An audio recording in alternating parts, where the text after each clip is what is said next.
This is what brings men down the most. I have seen a lot of great men crash, go to the ground in business, in ministry, in academics. Just mention it in any field at all. As we just get into a relationship with people that do not carry the same mindset that we have, and they influence us with what they have in them already.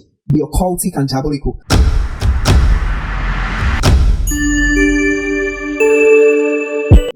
Hello there. Welcome back to this channel. It's a pleasure to have you back.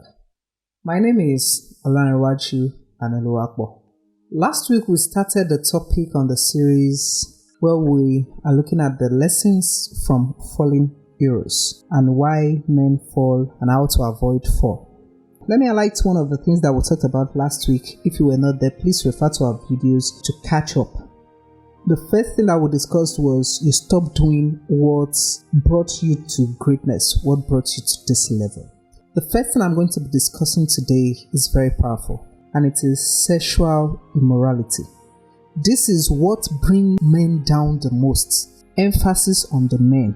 I have seen a lot of great men crash, go to the ground in business, in ministry, in academics. Just mention it in any field at all. I've seen men crash just because they can't control their sexual urge. Immoralities with staffs, with church members, with customers, with business partners, with students, and anyone that they come in touch with. Some men are so indisciplined that they want to sleep with everything in skirt. This is one of the fastest things that bring men down. So if you are listening to me right now and you are flourishing in business, in ministry, in your career, you just have to avoid sexual immorality. It is not something that you can toy with. It is not something that you can joke with. Don't mix business with pleasure. I don't understand why you should date your staff, why you should date your students, especially if you are married. Even if you are not married, personally, I feel it is not right to date a staff.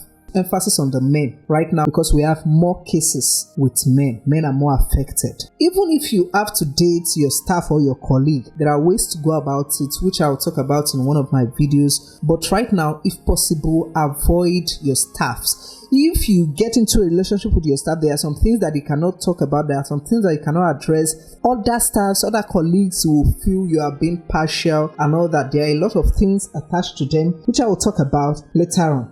The next thing that brings men down is what I call friendship. Ungodly and corrupt friend.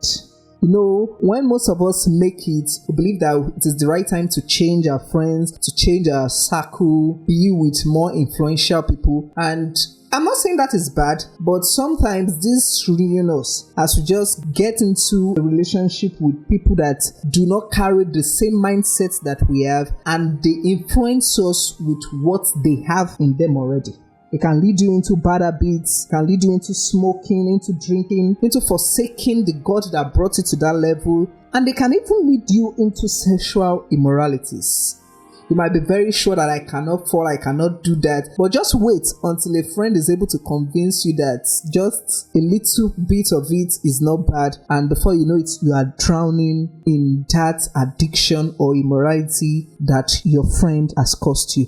So please, if you are flourishing right now, be cautious. Have friends that have the same value with you, that have the same goal, a similar goal, that share the same passion, and you see that you can work together. That will not bring you down. The last thing that brings men down very fast is lack of prayer.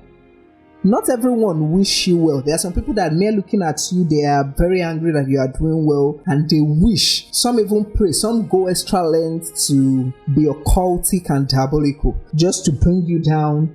That is why you must pray. Pray about everything. Don't be in a hurry to make decision. Discern with prayer before you accept a contract, before you go into a partnership, before you start business for the day. Pray. Anyhow you know how to do it. Make sure you are praying. And I'm also praying for you, especially for those of us flourishing right now, that we will never come down by the grace of the Almighty. Next week, I'm going to be concluding this topic of lessons from fallen heroes. And that is when I will be sharing the two most powerful things that bring men down and how to avoid them. Please stay tuned. If you are flourishing right now or you want to flourish, then it is better that you know how to avoid fall than falling before learning how to avoid fall. I hope you get what I mean. Thank you for watching this video. Please like this video, comment, share with your loved ones and even with your enemy. And subscribe to this channel. Please, subscription is absolutely free, no hidden charges. We'd love to have you as part of our family. Till next week, take care.